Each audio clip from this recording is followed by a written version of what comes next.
দুনিয়ানা হাসান আতিনা ফি দারে উকবানা হাসান ইয়া গিয়াসাল মুস্তাগীসিন হদিনা লফতিখারা বিল উলুমি ওয়াল গিনা हर गोरीने देने तू तैयार है जो न मांगे उससे तू बेजार है ओ दुनियार ईमानदार अल्लाहर गुलाम মানুষের চাহিদা পূরণের জন্য যদি বাজার করতে যাও, চাউলের যদি প্রয়োজন হয় চাউলের দোকানে যাও, চাউল পাইবা।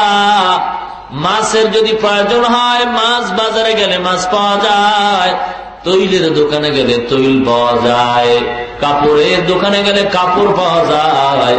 ও আল্লাহর গোলাম, আল্লাহকে কোথায় পাওয়া যায়? আল্লাহ বলেন, ও বান্দা, জামালপুরের সদরঘাটে গেলে আল্লাহকে পাইবা না, ফেরিঘাটে গেলে আল্লাহকে পাইবা না, মাছ বাজারে গেলে আল্লাহ পাওয়া যাবে না, তরকারির দোকানে গেলে আল্লাহ পাওয়া যাবে না। যদি আল্লাহকে পাইতে চাও, ওই বাস টার্মিনালে কোরআনের বয়ান করা হয়, হাদিসের বয়ান করা হয়, ওই ময়দানে গিয়া যদি বসতে পারো, আমি আল্লাহর পরিচয় নিয়েই তুমি বাড়ি যেতে পারবা। আল্লাহ পাক রব্বুল আলামিন বলে, ও রহমতের ফেরেশতা, যা জলদি করিয়া যা, দেখ ওই ময়দানে কারা কোরআনের বয়ান শুনে আর কারা করে। রহমতের ফেরেশতারা আল্লাহর অর্ডার পাইয়া ময়দানের চতুর্পার্শ্বে কাতার বন্দী হয়ে দাঁড়ায়, একজনের কাঁধের উপর আর একজনের কাঁধে একজন একজন করে দাঁড়ায়, গোলাকার হয়ে দাঁড়াইতে দাঁড়াইতে একের কাঁধের উপর আর একজন দাঁড়াইয়া আল্লাহর আরশ পর্যন্ত চলে যায়। আল্লাহ ডেকে বলেন, ও ফেরেশতা, এ বান্দা ঠান্ডার ভিতরে এখানে কেন বসছে? ওদের বাড়ি নাই, ঘর নাই? বলে, হ্যাঁ, ওদের বাড়ি ঘরের অভাব নাই, ঘুমানোর জায়গার অভাব নাই, এরপরও সম্মানের পাত্র হইয়া দোকানওয়ালা দোকানদারি বন্ধ করিয়া, কৃষকওয়ালা কৃষিকাজ বন্ধ করিয়া, রিস্কাওয়ালা রিস্কা চালান বন্ধ করিয়া এ ময়দানে কেন বসছে? ও ফেরেশতারা জানতে চাই, তোমরাই তো নিষেধ করছো, মানুষ বানাবার কোনো প্রয়োজন নাই। ফেরেশতারা বলে, আল্লাহ, আমরা জানি বান্দারা তোমাকে পাওয়ার জন্য আসে, জান্নাত চায়, জাহান্নামের আগুন থেকে নাজাত চায়। আল্লাহ বলেন, ও ফেরেশতা, ওরা আমি আল্লাহকে দেখছে নাকি? না মাবুদ, তোমারে কোনদিন দেখে নাই। আমার বানানো জান্নাত দেখছে নাকি? বলে, না মাবুদ, দেখে নাই। আমার বানানো জাহান্নাম দেখছে নাকি? বলে, না, দেখে নাই। আল্লাহ বলেন, ফেরেশতা, তোমরা সাক্ষী থাকো, যেই বান্দা আরামের ঘুম হারাম করিয়া, দুনিয়ার দোকানদারি বন্ধ করিয়া, কোরআনের মহব্বতে পড়িয়া, আমি আল্লাহকে না দেখিয়া, জান্নাত জাহান্নাম না দেখিয়া, পরকালের মুক্তির আশায় যারা ময়দানে বসলো, সুসংবাদ শোনায়া দাও, আমি আল্লাহ ওদের সকলের গুনাহগুলি মাফ করে দিলাম।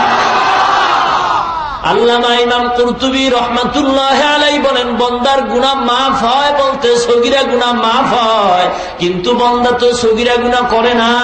মিনিটে মিনিটে সেকেন্ডে সেকেন্ডে আমরা কবিরা গুনাহ করি, মিথ্যা কথা বলা কবিরা গুনাহ।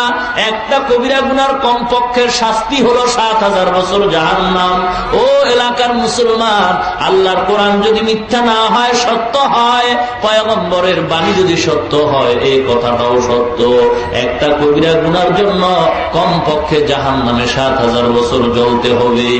মিথ্যা কথা বলা কবিরা গুনাহ, যার সঙ্গে দেখা দেওয়া জায়েজ নাই, ইচ্ছা করে দেখা দিলে কবিরা গুনাহ হয়। দাড়ি কামানো কবিরা গুনাহ, সুদ খাওয়া কবিরা গুনাহ, গান শোনা কবিরা গুনাহ। এক একটা গুনার জন্য কমপক্ষে ৭,০০০ বছর জাহান্নাম। আল্লাহর ওলি বলেন, এ দুনিয়ার ইমানদার মানুষের সগীরা গুনাহগুলি মাফ হয়ে গেল, কবিরা গুনাহ তো মাফ হয় নাই। কবিরা গুনাহ তওবা ছাড়া মাফ হবে না। ও বান্দা, এই ময়দানে বসার পর আখিরি মোনাজাত পর্যন্ত থাইকা তওবা করে যখন চোখের পানি ছেড়ে আল্লাহর দরবারে ক্ষমা চাইবা, আল্লাহর এক নাম রহমান আর এক নাম রহিম। আল্লাহ বলে, বান্দা রে, আমি আল্লাহ যত বড়, আমি আল্লাহর আযাব ও গজব তত বড়। আমি আল্লাহ যত বড়, আমি আল্লাহর দয়া তত বড় গো। ও বান্দা, আমি আল্লাহকে কেউ নরম করতে পারবি না। তবে বান্দার 2 ফোঁটা চোখের পানি যখন বের হয়, আমি আল্লাহর কুদরতি অন্তর ঠান্ডা হয়ে যায়। বান্দার চোখের পানি নাকের ডগায় আসার আগে বান্দার মনের আশা আমি আল্লাহ পূরণ করে দেই। ও বান্দা, গুনাহ কাবিরার জন্য যদি তওবা করো, সন্তান হাজার অন্যায় করে যদি মা বাবার কাছে ক্ষমা চায়, মা বাবা তারে ক্ষমা না করে পারে না। আল্লাহ বলেন, এই মা বাবার চেয়ে কোটি কোটি কোটি গুণে মায়া আমি আল্লাহর বেশি। বান্দা যখন চোখের পানি ছাড়িয়া গুনার কথা স্মরণ করে আমি আল্লাহর দরবারে তওবা করবি, আমি আল্লাহ তোর কবিরা গুনাহগুলো মাফ করিয়া আমি আল্লাহ তোর নামটা জান্নাতি মেহমানদের খাতায় লেখাইয়া আমি আল্লাহ তোরে জান্নাতের মেহমান বানায় বাড়ি ফিরায় দিব। আল্লাহ আল্লাহ क्या मुबारक नाम है, अल्लाह अल्लाह आशिकू का काम है। अल्लाह अल्लाह इचे शिरी निस्तो नामम शिरे साकार मिकुनद जानम तमाम। अल्लाह अल्लाह तू मेरा सत्तार है, अल्लाह अल्लाह तू मेरा गफ्फार है। ও দুনিয়ার ইমানদার আল্লাহর গোলাম, এই মসজিদটার এত দাম, বসলেই গুনাহ মাফ। দুনিয়ার আর এমন কোন মসজিদ আছে যেখানে বসলে গুনাহ মাফ হবে? কোরআন ও হাদিসের মসজিদটায় বসলে গুনাহ মাফ হয়। আমরা এখানে কেন বসলাম? আল্লাহর পরিচয় পাওয়ার জন্য। কেন বসলাম? টুপিওয়ালাদের টুপি ছাড়াওয়ালাদের টুপি যেন মাথায় উঠে যায়, কোরআনের বয়ানের মাধ্যমে মানুষ যেন দিনদার হয়, আল্লাহ বলা মানুষ যেন আল্লাহওয়ালা হয়ে যায়। দুঃখ মুসলমান, কি লাভ হবে বারবার ওয়াজ মাহফিল করিয়া? ইসলামের কথা তো আর আপনারা কম জানেন না। তাবলীগ ওয়ালাদের মাধ্যমে দিনের খেদমত করা হয়, পীরের মাধ্যমে দিনের খেদমত করা হয়, জুমার দিন ইমামের মাধ্যমে দিনের বয়ান শোনানো হয়, দৈনিক বারবার কোরআনের মাধ্যমে ওয়াজে বয়ান শোনানো হয়। এর উপর মানুষের ঘরের থেকে টিভির আওয়াজ বন্ধ হয় নাই, দাড়ি কামানেওয়ালার গালে দাড়ি উঠে নাই, সুদখোরের খাতা থেকে সুদখোরের নাম কাটে নাই। ঠিক কিনা? কি লাভ হবে বয়ান করিয়া? ও জামালপুরের মুসলমান গো, সুদের খাতায় নাম লেখাইয়া কিয়ামত পর্যন্ত সিজদা করবা। আল্লাহ পাক রব্বুল আলামিনের কোরআন সত্য না মিথ্যা? আল্লাহ পাক কোরআনে ডাক দিয়া কয়, ও দুনিয়ার ইমানদার, 1400 বছরের উপরে হয়ে গেল, আজ পর্যন্ত কোরআনের ভুল কেউ বের করতে পারে নাই। আজকে তাকায় দেখো, 10 পৃষ্ঠার আদর্শ লিপি বইয়ের একজন মুখস্থ করা হাফেজ দুনিয়াতে পাইবা না। হিন্দুদের গীতার কোন হাফেজ দুনিয়াতে পাইবা না, তাওরাতের হাফেজ পাইবা না, জবুরের কোন হাফেজ নাই। আর আল্লাহর কোরআনের 30 পারার হাফেজ 8 বছরের বালক কোরআনের শুরু থেকে শেষ পর্যন্ত দাঁড়ায় বলবে একজন নয়, লক্ষ কোটি কোটি হাফেজ কোরআন পবিত্র কোরআন সিনায় নিয়ে ঘুরতেছে। আল্লাহ বলেন, কোরআনের বিরুদ্ধে কেউ আগাইতে গিয়া আগাইতে পারবে না। ঠিক কিনা? আল্লাহ কোরআন শরীফের 114 সূরার দ্বিতীয় সূরা, সবচেয়ে বৃহত্তম সূরা, সূরাতুল বাকারার 275 নম্বর আয়াত রেকর্ড করে নেন, লিখিয়ে নেন। বাটপারি করলে আল্লাহ পাক সহ্য করবেন না। আল্লাহ কোরআনে কয়, ও সুদখোরের দল, মোনাজাত করবি, তোর মোনাজাত কবুল হবে না। এ সুদখোরের দল, সুদ খাইয়া কোরআন পড়বি, সব হবে না। সুদ খাইয়া যাকাত দিবি, তোর যাকাত কবুল হবে না। সুদ খাইয়া যত ইবাদত করবি, তোর ইবাদত কবুল হবে না। তওবা না কইরা যদি মরিয়া যাও, আমি আল্লাহ ঘোষণা দিলাম তোর জন্য চিরস্থায়ী জাহান্নাম। কয়দিন? কয় বছর? এবার টুপিওয়ালারে গাইলে কোনো লাভ আছে? আমি আইজাসি কাল থাকবো না, ঠিক না? তো কোরআন তো সত্য। মুসা আলাইহিস সালামের একজন ভক্ত মুসা আলাইহিস সালামকে আল্লাহ কোন কিতাব দিছিলেন? তাওরাত। কিতাবটা উল্টায় দেখে আমগো নবী হইল মুসা, কিন্তু তাওরাতের ভিতরে মোহাম্মদ মোহাম্মদ নাম কেন? এ বেচারা কলম নিয়ে এগুলি কাটতেছে। ইতিহাস আপনারা জানেন, পরিণাম ফল তার গুই সাপ হয়ে গেছে। কি হয়ে গেছে? হুজুরকে বিরোধিতা করে লাভ নাই। ওই বাটফারের মতো কলম কিনা 5 টাকা দিয়া কোরআন শরীফের 275 নম্বর আয়াত সূরাতুল বাকারার খুইলা এরপরে বাংলায় তাফসীর পাওয়া যায়। বলবেন আল্লাহ তুমি নিয়ে আমাকে গাইলেইছো, সুদ খাইলে নাকি জান্নাত পাবো না? এ আয়াত আমি মানতে পারলাম না, কাইটে দিয়ে গেলাম। সাহস থাকলে ওখানে যান, বুজুর্গ গাইলে লাভ আছে? সাহস থাকলে সেখানে যান, তুই বুঝা যাইবে বাপের বেটা, ঠিক কিনা? টুপিওয়ালা গালি দিয়ে লাভ নাই, কারণ এ গালি টুপিওয়ালারা বহুবার শুনেছে। সমস্ত নবীরা পর্যন্ত ইসলামের কথা বন্ধ করে নাই, আঘাতের পরে আঘাত আসছে। সবচেয়ে বেশি কষ্ট করেছেন পয়গম্বর আমাদের নবী, এত কষ্ট করলেন, এরপরও কালেমার দাওয়াত কি বন্ধ করছেন? জোরে বলেন। 40 বছর পর্যন্ত আল্লাহর নবীকে কেউ গালি দেয় না, আল আমিন বলে বড় সম্মান করে উপাধি দেয়। আবু জাহাল নবীর ভক্ত, উতবা নবীর ভক্ত, সাহেবা নবীর ভক্ত, আবুল আহাব নবীর ভক্ত। এর মতো আমানতদার সন্তান জগতে নাই। সবচেয়ে সত্যবাদী সন্তান আব্দুল্লাহ ছেলে মোহাম্মদ। 40 বছর পর্যন্ত আল্লাহর নবী কালেমার কথা বলেন নাই, নামাজের কথা বলেন নাই, পর্দার কথা বলেন নাই, হালাল হারামের কথা বলেন নাই। আল্লাহর নবী হেরা পর্বতে আল্লাহর সাথে কথা বলতেন, নিজের ব্যক্তি জীবনকে পরিশুদ্ধ করেছেন 40 বছর লাগাইয়া। মুসলমান ইমানদার, আল্লাহ নবী শিক্ষা দিতেছে, ও মুসলমান, তোমার ব্যক্তি জীবন পরিশুদ্ধ করার পরে তারপরে তুমি কালেমার দাওয়াত মানুষের দাও। নিজের আমল ঠিক না কইরা মানুষের কালেমার দাওয়াত দেওয়া নবীর আদর্শ নয়। আল্লাহর নবী 40 বছর পর্যন্ত দিনের ধ্যানে মগ্ন হয়। আল্লাহ পাক রব্বুল আলামিন 40 বছরের পরে জিবরিল আমিন কি পাঠাইলেন। বারবার জিবরিল আসেন, এবার কোরআন নিয়ে আসছেন, পয়গম্বরকে দাঁড় করাইলেন। আল্লাহর নবীর বুক মোবারকের সাথে জিবরিলের বুক লাগাইয়া চাপ দিলেন আর বলেন ইকরা। নবী বলেন আনা বিকারিন, আমি পড়তে জানি না। জিবরিল আবার চাপ দিলেন, বলেন ইকরা, বলে আমি পড়তে জানি না। জিবরিল তৃতীয়বার চাপ দিয়ে বললেন ইকরা বিসমি রব্বিক। নবীজি বলেন ইকরা বিসমি রব্বিকাল্লাযী খালাক, খালাকাল ইনসানা মিন আলাক, ইকরা ওয়া রাব্বুকাল আকরাম। একটানে 5 আয়াত পড়লেন।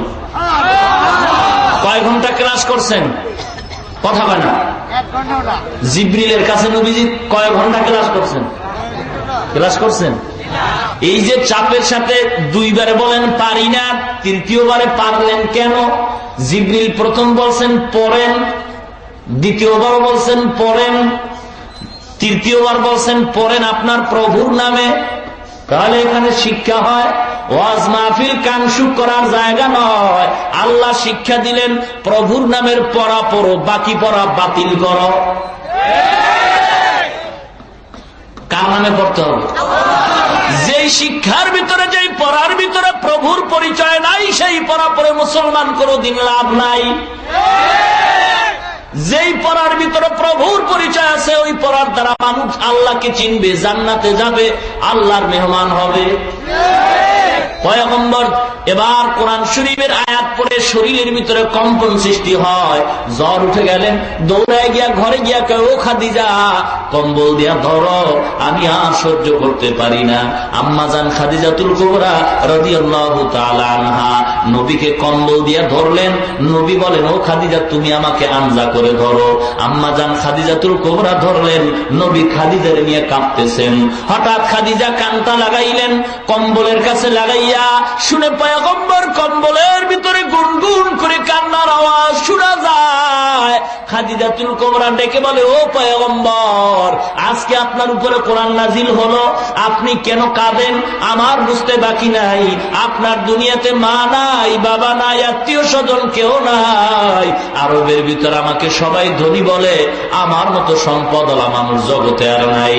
ও নবী আমি আপনার আছি, 2 জন স্বামী বিদায়ের পরে তৃতীয়বারে আমি আপনাকে গ্রহণ করলাম। ও পয়গম্বর আমার সব সম্পদগুলি আমি আপনার কোরবান করে দিলাম। দিলাম। শুধু তাই নয়, নবী আর পর কান্না বন্ধ করেন না। আম্মা জানায় খাদিজাতুল কুবরা বলে, নবী এখন আবার কেন কান্দেন? বুঝতে পেরেছি কোরআন নাজিল হয়ে গেছে, আপনি নতুন নবুয়তের সনদ পাইলেন। নবুয়তের সনদ পাইয়া আপনার বিবিকে যদি আপনি মুসলমান না বানাইতে পারেন, আপনার মনে দুঃখ। নবী আপনার কোনো ভয় নাই, আমি খাদিজাই আপনার হাতে সর্বপ্রথম মুসলমান হয়ে গেলাম। আম্মা জান খাদিজাতুল কুবরা কালেমা পড়ে মুসলমান হয়ে গেল। নবী কম্বল ফালায় দৌড় দিলেন কালেমার দাওয়াত দেওয়ার জন্য। আবু লাহাব উতবা সাহেবারে গিয়ে দাওয়াত দিছে, ও চাচা জানেরা, কালেমার দাওয়াত গ্রহণ করো, এক আল্লাহর ইবাদত করো, নামাজ পড়ো। আমাকে আল্লাহ নবুয়তি দান করছে। আবু জাহেলের চান্দি গরম হয়ে গেছে, উতবা সাহেবার মাথা গরম হয়ে গেছে। এতদিন ভাতিজারে বড় ভালো মনে করতাম, এতদিন মসজিদের ইমামরে বড় ভালো জানতাম, এতদিন অমুক বক্তারে বড় ভালো জানতাম, এখন দেখি ইমাম সাহেব আবার মিছিল মিটিং এ যায়। এতদিন বড় বক্তারে ভালো জানতাম, এখন দেখি রাজনীতির কথা কয়। এই বক্তারে তো আর ভালো লাগে না। মোহাম্মদের আলামিন বলে কত সম্মান করতাম, এখন দেখি আমগো বাপ দাদার ধর্মের বিরুদ্ধে কথা কয়, এখন আর মোহাম্মদের ভালো লাগে না। আল্লাহ নবী তার চাচা জানের ডাইকা এক পাহাড়ের পাদদেশে গিয়া বলে, ও চাচারা, আমি যে সত্যবাদী আপনারা স্বীকার করেন? বলে হ্যাঁ। বলে আমি যে কোনো একটা কথা বলবো আপনারা বিশ্বাস করবেন কিনা? অবশ্যই করব। কেন করবেন? বলে তোমার শরীর জীবনের ভিতরে একটা মিথ্যার স্পট নাই। ও চাচা, আমি যদি বলি এই পাহাড়ের ওই পাশে শত্রু দল আছে, ওখানে গেলে আপনাদের মেরে ফেলবে, বিশ্বাস করবেন? অবশ্যই করব। আল্লাহ নবী ডাক দিয়া কয়, ও চাচা, মরতে হবে। মরণের পরে দুনিয়ার থেকে যদি গুনাহগার হয়ে মরিয়া যান, আল্লাহর ইবাদত না করেন, পরকাল জীবনে কবর হাসরে আযাব হবে, শাস্তি ভোগ করতে হবে। আবু লাহাবের মেজাজটা গরম হয়ে গেছে, ডাক দিয়া কয়, তাব্বান লাকা ইয়া মুহাম্মদ আলী হাযা জামাতানা। মুহাম্মদ, তুই ধ্বংস হয়ে যা, এজন্যই কি আমাদের ডাকছ? আল্লাহ পাক রব্বুল আলামিন বলেন, তাব্বাত ইয়াদা আবি লাহাবিন ওয়া তাব। আল্লাহ কয়, আবু লাহাব বলল, তুই মুহাম্মদ ধ্বংস হ, আমি আবু লাহাবরে ধ্বংস করে দিলাম। ধ্বংস করে দিলাম। ও মুসলমান ইমানদার, আল্লাহর নবীর কথাগুলি এখন আর ভালো লাগে না। ও ইমানদারেরা, আবু জাহেলের মেজাজ গরম হয়ে গেছে। বাপ দাদায় যা করছে এগুলি বাদ দেওয়া যায় না। বাপ দাদায় যা করছে এগুলি বাদ দেওয়া যাবে না। এই কথা কি মুসলমানের না আবু জাহেলের? ও মুসলমান ইমানদার, বর্তমান সমাজের একদম মুসলমানেরা বাপ দাদায় যা করছে তা ফিরানো যাবে না, বাদ দেওয়া যাবে না। বুঝতে হবে আবু জাহেলের সাথে স্বপ্নের সাথে তার যোগাযোগ হয়। আল্লাহর নবী কালেমার দাওয়াত বন্ধ করেন নাই। ও মুসলমান, ইসলামের উপর আঘাত আসবে, পয়গম্বর আঘাতকে ভয় পান নাই। নবীজি মসজিদের কোনায় তাসবিহ নিয়ে যদি দোয়া করতেন, আল্লাহ দেশের ভিতরে কালেমার পতাকা উড়ায়া দাও, আল্লাহর নবীর দোয়া কবুল হয়ে যাইতো। দরকার ছিল না উহুদের ময়দানে দাঁত ভাঙ্গার, দরকার ছিল না তায়েফের ময়দানে রক্ত ঝরাবার। আল্লাহর নবী আঘাত সহ্য করিয়া এত কষ্ট করেছেন। আবু জাহেল দেখলো মুহাম্মদের তো ফিরানো যায় না, তাড়াতাড়ি একটা গোল টেবিলে বৈঠক দান কর, বৈঠকের অনুষ্ঠান কর। দারুন নদোয়া, মক্কার প্রাণ কেন্দ্র দারুন নদোয়া পরামর্শ কেন্দ্রে বসলো, গোল টেবিলে বৈঠক করা হয়। আলোচ্য বিষয় হলো মুহাম্মদের কিভাবে দুনিয়া থেকে বিদায় করা যায়। পরামর্শ হয়ে গেল মুহাম্মদের প্রাথমিক অবস্থায় 4টা জিনিসের স্বার্থের সুবাস দেওয়া হবে। এই স্বার্থগুলি যদি গ্রহণ করে তাহলে মুহাম্মদের আমরা ছাড় দিব, না হয় বিকল্প ব্যবস্থা করব। কে যাইব? উতবা সাহেব, তোমরা দুইজনে যাও, আব্দুল্লাহর কোলার গিয়ে বলো তারা কালেমার দাওয়াত দিবে, কোনো সমস্যা নাই। গিয়া ডাক দিয়া কয়, ও আব্দুল্লাহর সন্তান মুহাম্মদ, কালেমার দাওয়াত দাও, বাধা নাই। খেয়াল করেন, কালেমার দাওয়াত দাও, বাধা নাই। নামাজের বয়ান করো, বাধা নাই। তবে আমাদের বিরুদ্ধে কিছু বলবা না। ও মসজিদের ইমাম, বেতন লাগলে বাড়ায় দিব, তবে তুমি নামাজ পড়াও, সূরা লম্বা লও, মজার বয়ান করো, তবে আমাদের দলের বিরুদ্ধে কিছু বলবা না, আমাদের পীরের বিরুদ্ধে কিছু বলবা না। বেতন বেশি চাইলে দিব। ও আব্দুল্লাহর সন্তান মুহাম্মদ, কালেমার কথা বলো, বাধা নাই। ইসলামের দাওয়াত দাও, বাধা নাই। তবে আমাদের কৃতকর্মের বিরুদ্ধে কিছু বলবা না। এর বিনিময়ে যদি তুমি বাদশাহী চাও, আরবের বাদশাহী দিব। সুন্দরী নারী চাও, গাড়ি চাও, সব দেওয়া হবে। জিজ্ঞাসা করি মুসলমান, আল্লাহর নবী ওদের এই স্বার্থ গ্রহণ করছিলেন কিনা? করেন নাই? ভালো করে জানেন। নবীর জ্ঞান কম, ঠিক না? এই জোরে কম, ঠিক না? সারা পৃথিবীর নবীদের, ওলিদের, পীর মুর্শিদের জ্ঞান, জ্ঞানী গুণীর জ্ঞান যদি এক পালায় দেওয়া হয়, আখিরি জামানার পয়গম্বরের জ্ঞানের সমান হবে না। নবী কি বুঝেন নাই ক্ষমতায় যাইয়া লই ইসলামটা কায়েম করে নাও? নবী বুঝেন নাই? নবীর জ্ঞান কম ছিল? নবী এদিক তো বুঝেছেন, শুধু এতটুকু নয়, গভীর ভাবে নবী চিন্তা করেছে ওদের সাথে যদি তালে তাল মিলাইয়া ক্ষমতায় যায়, এখন যতটুকু স্বাধীনভাবে কোরআনের কথা বলি, ওদের সাথে তাল মিলাইয়া যদি ক্ষমতায় যায় তখন এতটুকু পারবো না। ও মুসলমান ইমানদার, ইসলামকে ঠিক রেখা ইসলামের পতাকা উড়াইতে হবে। ইসলামকে বিসর্জন দিয়া কালেমার পতাকা উড্ডীন করা যাবে না। মুসলমান ইমানদার, বেপরদায় গিয়া কোনদিন ইসলাম কায়েম হবে না। ও মুসলমান, আল্লাহ পাক রব্বুল আলামিন বলে, ও বান্দা, ইসলামের দাওয়াত পয়গম্বর দিয়েছেন, হাজার হাজার আঘাত সহ্য করেছেন, তারপর কালেমার দাওয়াত বন্ধ করেন নাই, ঠিক কিনা? মুসলমান ইমানদারেরা, আজকের সারা বিশ্বের মুসলমান এক অশান্তির বেড়া জালে আবদ্ধ, ঠিক কিনা? ঠিক কিনা তো রেখো? কেন? একটাই কারণ, দুই কারণ না, এক কারণ। ভালো করে মনে রাখবেন, সারা পৃথিবীর মুসলমান আজ অশান্তির বেড়া জালে আবদ্ধ, একটাই মাত্র কারণ। সে কারণ কি? প্রতিহিংসা। মুসলমান মুসলমানের দুশ্মন। মুসলমান কার দুশ্মন? দুশ্মন। আর এই দুশ্মনী বাড়লো কেন? তারও একটা কারণ, ধর্মীয় শিক্ষার অভাব। কোন শিক্ষার অভাব?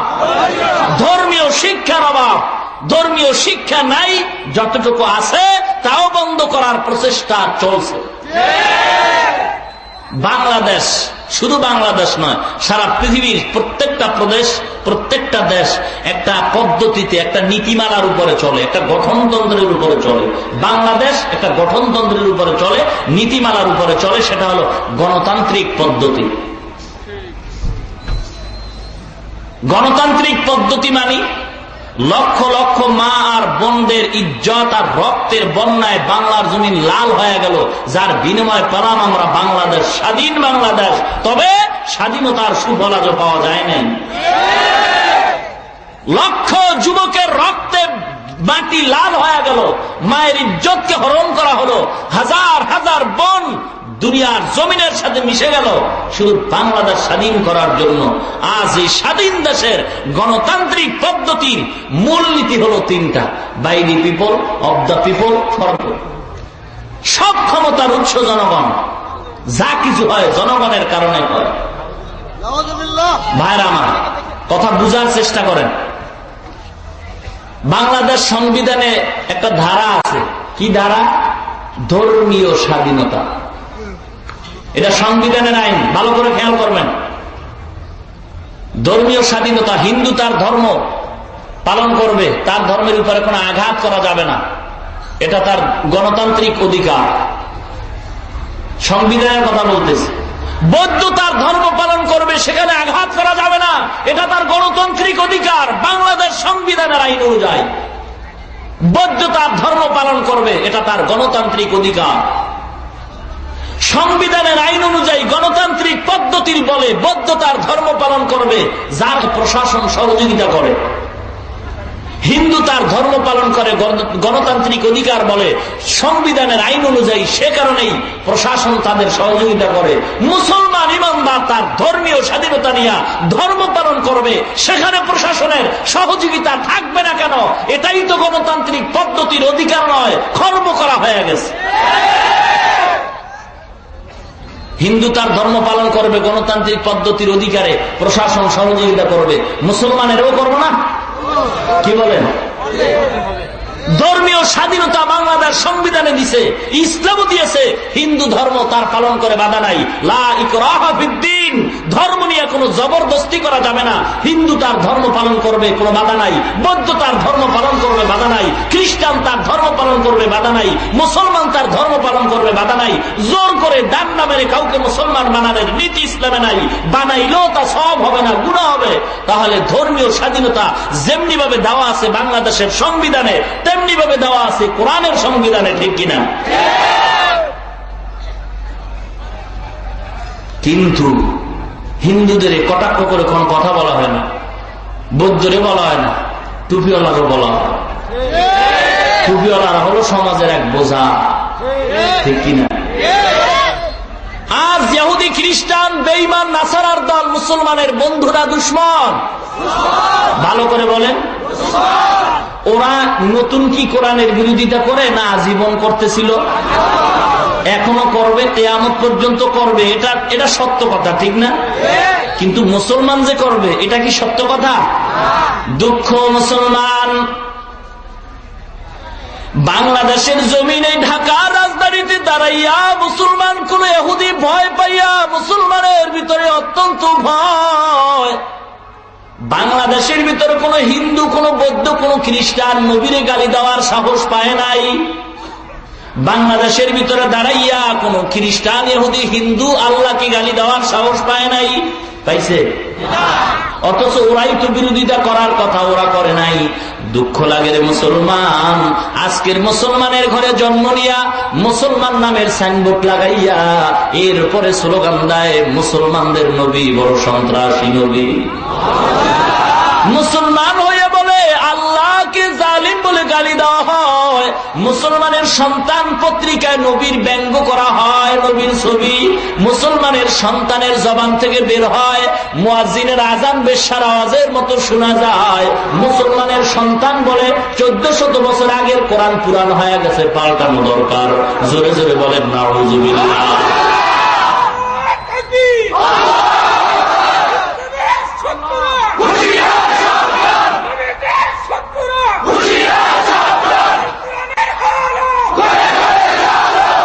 तकबीर में कलमा में नमाजू में अज़ा में, तकबीर में कलमा में नमाजू में अज़ा में, है नाम इलाही से मिला नाम मोहम्मद, है नाम इलाही से मिला नाम मोहम्मद। फरमाते हैं आदम के मुझे खुल्द तरी में, लिखा हुआ तू बाप मिला नाम मोहम्मद। महबूब के सल्ले अला नाम मोहम्मद, महबूब के सल्ले अला नाम मोहम्मद। आंखों की जिया दिल की जिला नाम मोहम्मद, आंखों की जिया दिल की जिला नाम मोहम्मद। है मीम में महबूब ये मतलब का इशारा, फिर क्यों न हो महबूब खुदा नाम मोहम्मद, फिर क्यों न हो महबूब खुदा नाम मोहम्मद। बेजार হইলেন না? আলোচকের ভালো করে একটা মূলনীতি মনে রাখবেন। আলোচকের আলোচনা, বক্তার বক্তৃতা, ওয়াইজিনের ওয়াজ শুরু থেকে শেষ পর্যন্ত না শুই না ভালো বা মন্দ কোন মন্তব্য করাটাই বোকামি। সেই সুবাদে অনুরোধ থাকবে আমার আলোচনাটাও শেষ পর্যন্ত না শুনে ভালো বা খারাপ কোনো মন্তব্য করবেন না। আলোচনার মাঝে ফাঁকে যদি কোনো কথা আপনার অন্তরে হিট করে বেজারও হবেন না। প্রশ্ন থাকলে পাঠায় দিবেন, লিখিত আকারে বেয়াদবিও করবেন না, অবশ্যই জবাব দেওয়া হবে ইনশাআল্লাহ। কিন্তু আমি চলে যাওয়ার পরে সমালোচনার ঝড় তুলে দিয়ে রাস্তাঘাটে বলেন জামালপুরের 10 মুনাফিকের 1 নম্বরের মুনাফিক হবেন আপনি। বুঝে আসছে কথা? কোরআন হাদিসের কথা যে বলে সে আমাদের বন্ধু, ঠিক কিনা? রাস্তাঘাটে হাঁটে একদল মানুষ, টাকা নাই পয়সা নাই, মসজিদে চাইরানা দেয় না, ওয়াজ মাহফিলে দেয় না, বারবার হিসাব চায়। আসেনি? এমন বাক্তার আছে? তুই নামাজ পড়ো না, রোজা রাখোস না, মসজিদে যাও না, তোর হিসাবের দরকারটা কি বেয়াদব? ঠিক কিনা? একদল বাটপার আছে টুপিওয়ালা দেখলেই চান্দি গরম হয়ে যায়, টুপির ভিতরে গোলমাল। কয়নি আছে এরকম লোক? থাকলে বললেন, না থাকলে তালে তাল মিলেন না। আছে আছে যারা বলে টুপির ভিতরে গোলমাল, এরা সমাজের 2 নম্বরের ভেজাল। আর একটু টপ লেভেলের বাটপার আছে, কইতাম নি টপ লেভেলের বাটপার, এর উপরে আর বাটপার নাই। এরা কয় টুপি মাথায় দিলে মাথা গরম। আছে এমনও বাটপার, টুপি মাথায় দিলে কি হয়? আরে কথা বলে না, আপনারা ভয় পাইতেছেন। পিঠারে যারা বেশি ভয় পায়, এরা পিঠা জনমের মতো খায়। চাকরির ভয়ে যারা হক কথা বলে না, খোদার কসম ওদের চাকরিও বেশি দিন থাকে না। টুপি মাথায় দিলে মাথা কি হয়? সত্য কথা বলতে কোনো বাধা নাই, জিজ্ঞাসা করি উত্তর চাই। টুপি মাথায় দিয়া মাথাটারে গরম কইরা কয়জন টুপিওয়ালা বউ তালাক দিছে? ভালো করে বলেন। টুপি মাথায় দিয়া মাথা গরম কইরা কয়জন টুপিওয়ালা বউ তালাক দিছে? আচ্ছা, তালাকের যত আবল তাবল ভেজাল ঘটে টুপিওয়ালা না টুপি ছাড়া? মাথাটা গরম, চেহারা ভাল্লুকের মতো, চুল থাকে উল্লুকের মতো, ঠিক কিনা? এবার টুপিওয়ালারে খোঁজে, টুপিওয়ালা মাথা ঠিক ছিল না, কি যে আবল তাবল বলে ফেললাম, বউ আছে না গেছে? টুপিওয়ালা কার বউ শেষ, মাথা ফুল গরম। কি টুপিওয়ালা না টুপি ছাড়া? মাথা ঠান্ডা না গরম? এবার কি করব? ছেলে কথা কয় না, বাপ করলোটা কি? বিবি তো কথাই নাই, সাইজ করুম, অপেক্ষায় থাক। এবার চিন্তা করছে গরমের গরম দিলে নাকি ঠান্ডা। ছেলেরা গিয়া কয় দিঘায় 1 প্যাকেট বিড়ি লয়, বিড়ি আই না। এবার নির্জন স্থানে গিয়া বিড়ি টানে। ব্যাপারটা কি? বিড়ি টানেন কেন? কয় টেনশন দূর করি। তাও কোথায়? নীরব, নির্জন, নিস্তব্ধ, নিরিবিল পরিবেশ, ইন্টারন্যাশনাল বাথরুম। ঠিক সেখানে গিয়া বিড়ি একটার পরে একটা, একটার পরে একটা, কি মজা! পায়খানার গন্ধ আর বিড়ির গন্ধ তার কাছে সমান হয়ে গেছে। মাথা এমনই গরম হয়েছে, নাকের গন্ধ, ঘ্রাণ, শক্তি সব শেষ। বিড়ির গন্ধ টানে না পায়খানার গন্ধ টানে, আল্লাহ জানে। এবার জিজ্ঞাসা করি, যারা বিড়ি পান করে এদের ঠোঁটগুলি গোলাপের পাপড়ির মতো লাল, তাহলে কেমন কালো? পাতিলার তলি ফেল। কথা বলেন না কেন? বিড়ি পান করে নেওয়ালাদের ঠোঁট যতটুকু কালো, তাদের 50 গুণ কালো হলো কলিজা। আগুনের দোয়া ঢুকতে ঢুকতে কলিজা কালো হয়ে গেছে। 2 নাম্বার কথা, এলাকায় অনেক মহিলারা আছে আতরের ঘ্রাণ সহ্য করতে পারে না। আছে? যেই মহিলা আতরের ঘ্রাণ সহ্য করতে পারে না, সেই মহিলার সামনে বিড়ির গন্ধ নিয়ে যাওয়া তার অধিকার খর্ব করা নয়। কথা বলে না? বিড়ির গন্ধ নিয়ে যাওয়া মহিলার অধিকারের উপরে আঘাত করা নয়। এরা স্লোগান দেয় ইসলাম নাকি মানবাধিকার লঙ্ঘনকারী। ইসলাম মানবাধিকার লঙ্ঘনকারী নয়, ইসলাম হলো মানবাধিকার রক্ষাকারী। ইসলামী শরীয়তে ডেকে বলে, হে পুরুষ, তোমার বিড়ির দুর্গন্ধ গন্ধ নিয়ে বিবির কাছে গিয়া তার অধিকারের উপর আঘাত করিও না, জুলুম করিও না। যারা করে তারাই মূলত মানবাধিকার লঙ্ঘনকারী। মোল্লারা কিছু বোঝে না? মোল্লারা কিছু বোঝে না? কি বুঝে?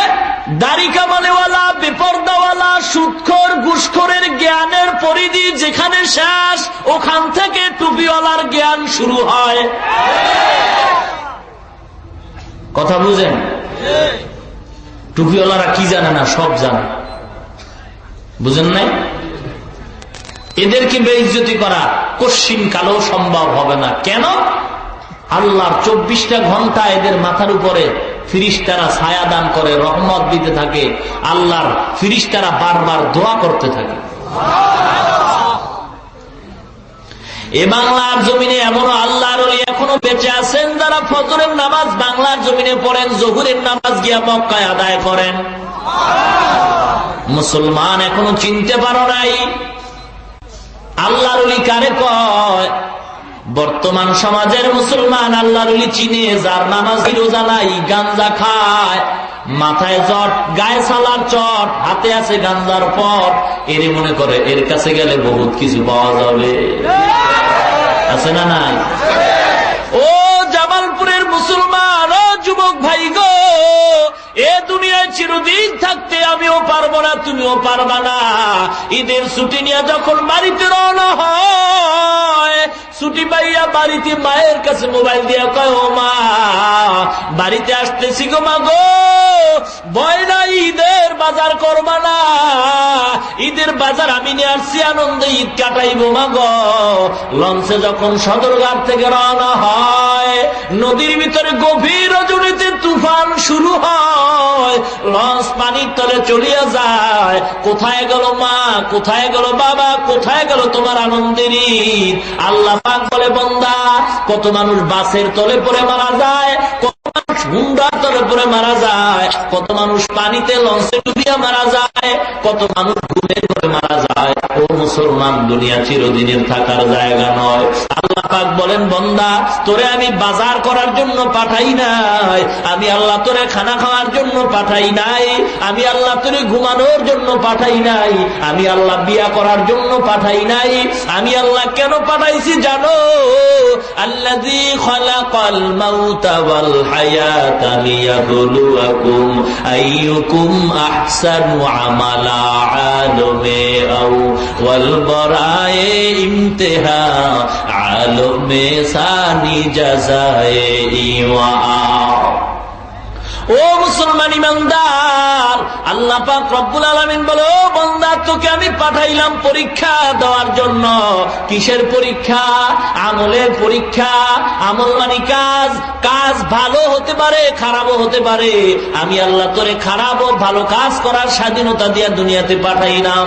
পরীক্ষার্থীরা পরীক্ষার হলে যখন ঢুকে, প্রশ্নের উত্তর একদম সঠিক লাগে, কেউ ব্যাঠিক লেখে।